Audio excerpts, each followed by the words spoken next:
right, Ephesians, glorious grace, loving the truth. Here it is. Ephesians 6, 10 and 11. Finally, be strong in the Lord. So Paul is bringing the letter in for a close, but he's not bringing up new information, particularly. He is following through on something he's been saying since the get-go, since the start of the letter. Finally, be strong in the Lord and in the strength of his might. Now, he says it very strongly, very clearly, and very uniquely, okay? Be strong in the Lord and in the strength of his might, heaping three big words, different words for strength all together. It's a encouragement that you don't need to do this on your own. It's an encouragement that the Lord strengthens his people, but it's also a caution. Don't try to do this on your own.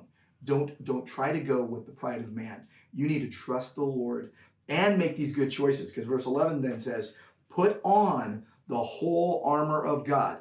Now, this will be repeated in a couple verses, but put on the whole armor of God that you may be able to stand against the schemes of the devil.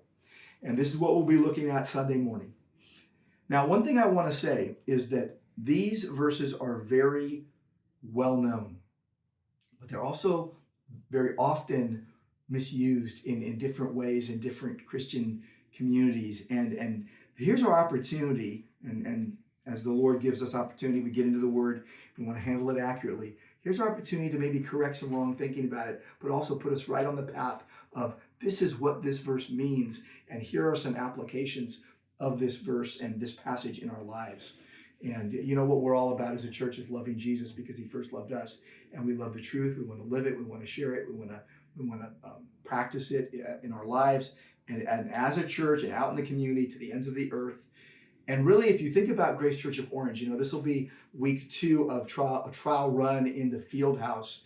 And just to see how this might be, this is our biggest area. This is our biggest room. And what could it mean to maybe have a less hurried Sunday morning schedule and more opportunities for the church to connect? So many people first hour don't know people third hour and all of that.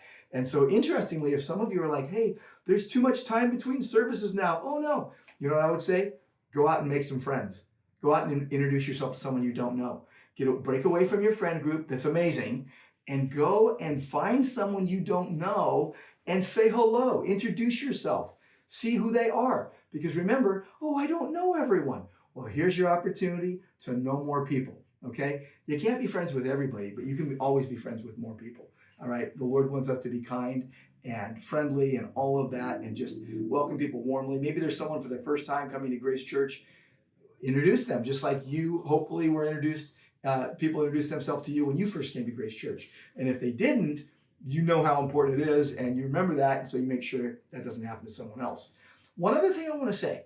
Years ago, we said this. We want to deepen our ministries.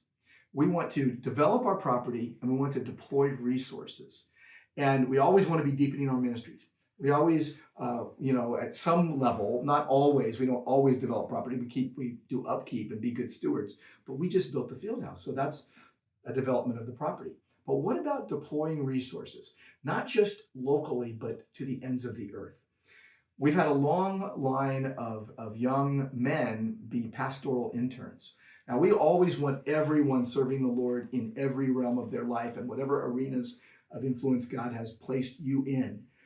But there have been a long line of young men who have wanted to go to seminary and wanted to be in ministry, and we've been able to deploy them, Brian Zuniga and Michael James Sciarra, my son, and others, and guys on our staff like James and Andrew and Connor and others, Winston and other guys that have come through the program. We have 2 guys right now that are pastoral interns, and the James L. Stamps Foundation has been so generous with us to give us these internships, and they largely do the funding of these 2-year internships. And we pay some, but they pay the majority. Sam Johnson is a unique pastoral intern. He is at the Master's Seminary, and we are developing him to send him out as a military chaplain. And our Fellowship of Churches has a ministry called the Eagle Commission, and he is in the pipeline to be a part of that and be one of those chaplains. It's an exciting thing that one day we would be sending Sam and Lindsay out to serve in that way. Next now, just as of August 1st, Aidan Van Eck has become our next pastoral intern, another one. And Stamps has been very gracious to give us a second intern like they have in the past. But here's the thing about this one. This also is unique. He is going to the master's seminary, and he is being developed to be a overseas missionary. And so both of these young men really have a heart for the things that they're preparing to do. Sam to be a military chaplain, Aiden to be a missionary overseas. And so we are aiming and shaping their internships to that end. And the cool thing is we're going to have the joy once again to deploy more resources to the ends of the earth, not to keep everything, but to give it away. And to those, as Jesus said, to those who much has been given, much is required. We want to be good stewards of the resources we've been given. And I just want to thank you for being a part of Grace Church. This is a sweet church, beautiful church to be a part of. The church is the people, and I'm glad you're a part of it.